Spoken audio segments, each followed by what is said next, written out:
안녕하세요, 구독자 여러분.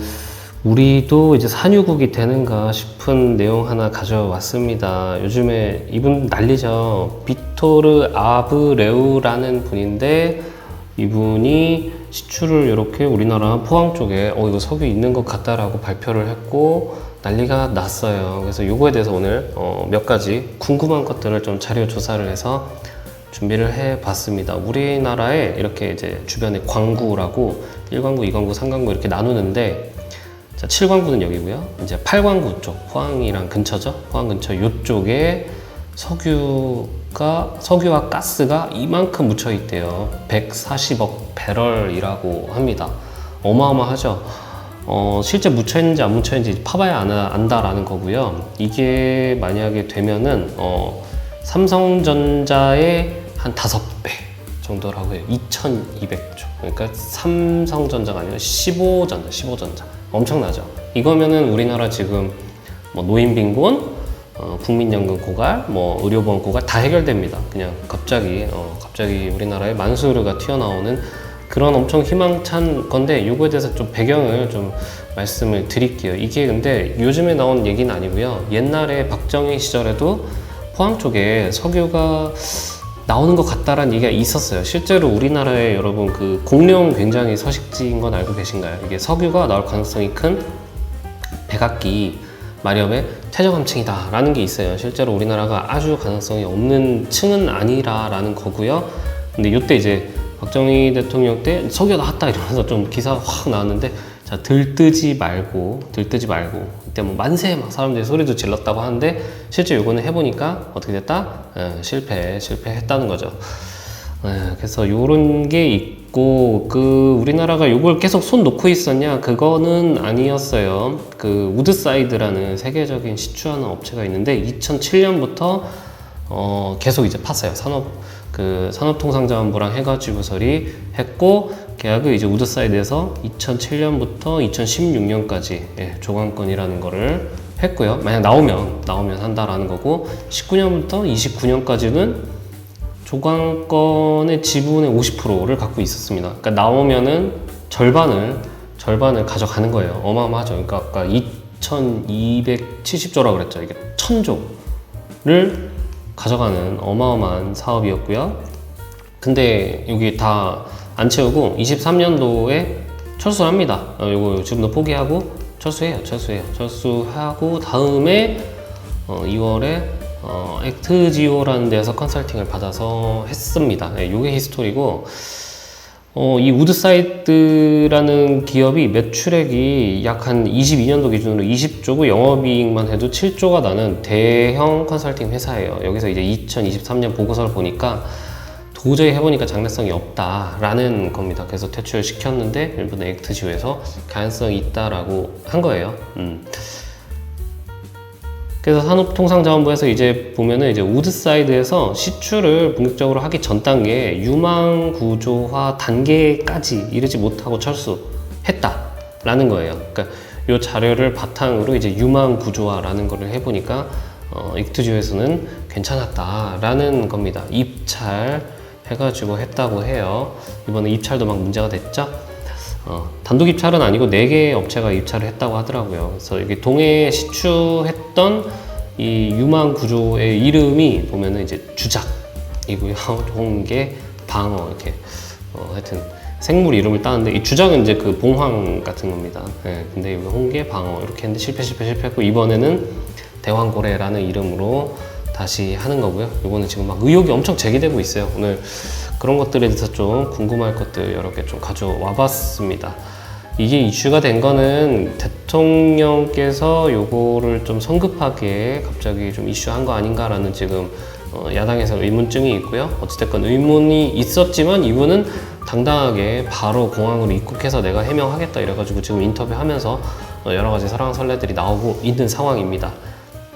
일단 첫 번째로 궁금한 게 이분 누구세요? 그죠? 뭐 갑자기 툭 튀어나왔죠. 비토르 아브레우라는 분인데, 일단 경력이 아주 없는 분은 아니에요. 석유 가스 업계에서 38년 정도 경력이 있다고 하고요. 엔손 모벨이라는 어떤 세계적인 기업에서도 일했고, 그리고 라이스 대학교라는 곳에서 지금 대학교 겸임교수로 일하고 있고 액트지오 회장으로서 하는데, 이 회사는 석유 지질학 분야의 교육 컨설팅 서비스하는 회사라고 하더라고요.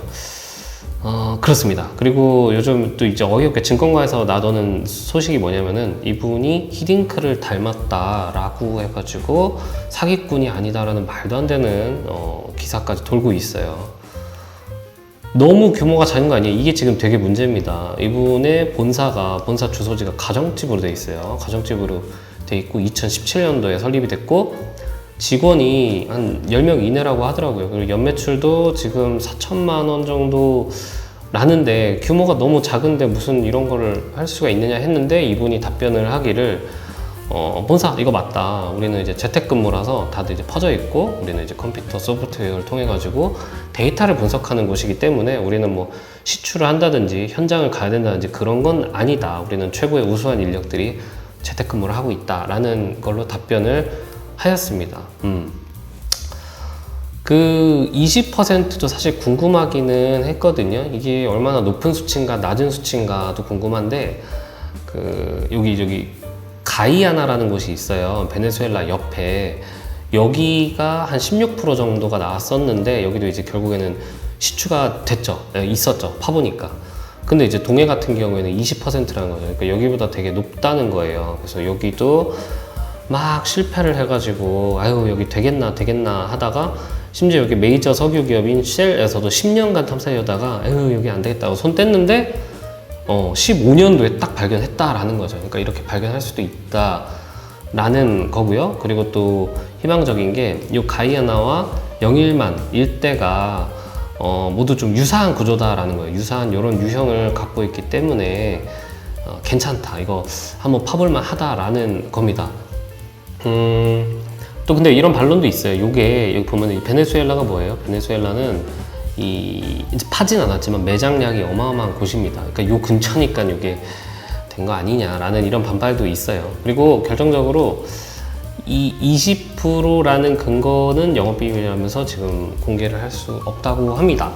사실 이게 우리 이제 5번 파면 무조건 한 번 나오는 거야, 이렇게 해석은 사실 안 들어요. 네, 저도 이거 어떤 근거로 이게 나온 건지 모르겠어요. 왜냐면 지금 5번 무조건 파면은 되는 거야 라는 식이면은 아깝진 않죠. 5번은 파면 되죠. 근데 한 번 팔 때마다 독립사건으로 그냥 20% 아닌가 싶고, 요게 요 가이아나 비교해서는 나쁘지 않은 수치다라는 거라고 합니다. 앞으로 일정도 이렇게 되더라고요. 지금 글로벌 시추기업 시드릴과 지금 계약하는 1차 단계 예산은 지금 확보해가지고 진행하고 있고요. 7월 달 중으로 시추 위치를 확정할 거고, 그 다음에 12월 달에 시작을 한다고 합니다. 그래서 이제 3월까지 쭉 시추한 다음에 6월까지 이제 6월, 7월에 결과가 나온다고 해요. 이게 한 번 파는데 약 1,000억이라고 하고요. 이게 중요하죠. 최소가 중요합니다. 5곳도 중요하지만 5곳 5,000억인데 최소 5곳이래요. 그러니까 뭐 7곳이 될 수도 있고 더 늘어날 수도 있다라는 겁니다. 그리고 요거 여러분 좀 신기한 거 있어요. 일본 있죠. 일본에서 일본에서 여기는 한 150km 떠 있고 여기 130km 떨어졌는데, 여기에서 가스가 있을 것이다 라고, 한 3천만 톤의 천연가스 매장돼 있을 것이다 라면서 뭐 조사도 하고 이랬다고 해요. 그러니까 이게 어때요 아까? 네, 이쪽 지역이었죠. 그러니까 이쪽 일대에 뭐가 진짜로 있나 싶기도 해요. 이것도 근데 진짜 있기도 싶기도 해요. 이런 희망이 약간 있죠. 일본도 이렇게 지금 뭐 하고 있다라는 겁니다. 네, 조금 해소가 되셨을라나 모르겠어요. 근데 아직도 지금 되게 이슈가 많아요. 아까 뭐 근거 이런 것도 필요하고요. 합니다. 그래서 마치면서 제가 든 생각은, 일단은 이거 추진은 할 것 같아요. 아주 기도하는 마음입니다. 이 사진 한 장이 이제 제 지금 마음이고요. 매장량 최대 140억, 최대인데 어찌됐건 이게 있으면은 지금 우리나라에 지금 눈앞에 깜깜한 예산, 특히 국민연금 고갈 문제라든지 의료보험 고갈 문제, 그거가 좀 참 해결이 돼서 우리나라도 좀 예산 풍족하게 해가지고 소위 말해서 좀 출산율이 팍팍 높아지는 그런 나라가 됐으면 좋겠다. 우리나라 지금 사라질랑 말랑 막 이러잖아요. 근데 그러지 말고 갑자기 역전을 했으면 좋겠다라는 마음입니다. 액트지오 뭐 제가 정책에 대해서 찬성하냐 반대하냐는 아니고 기왕 지금 이렇게 된 거 아마 지금 못 먹어도 고라는 식으로 지금 갈 것 같아요. 근데 하여튼 뭐 잘 됐으면 좋겠고, 근데 보니까 드시고 하여튼 네, 그렇습니다. 제가 오늘 준비한 영상은 여기까지입니다. 감사합니다.